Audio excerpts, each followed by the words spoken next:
Okay, this is a run video on an 8.1 Vortec that came in on our Avalanche 2500. She was hit down the side.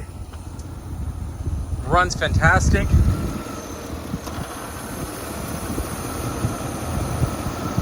See it cycling on the AC right now because we're in Mobile, Alabama, and it's like stupid hot.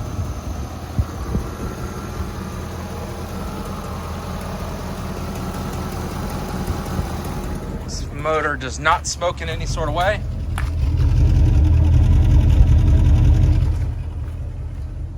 The miles are going to be unknown. This one has the typical GM cluster issue where the miles does not light up at all. So it's actually got multiple gauges that are bad, and no matter what we do, we can't get it to work as far as the odometer side.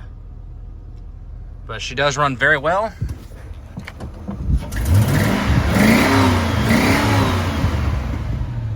If you have any further questions, please let us know.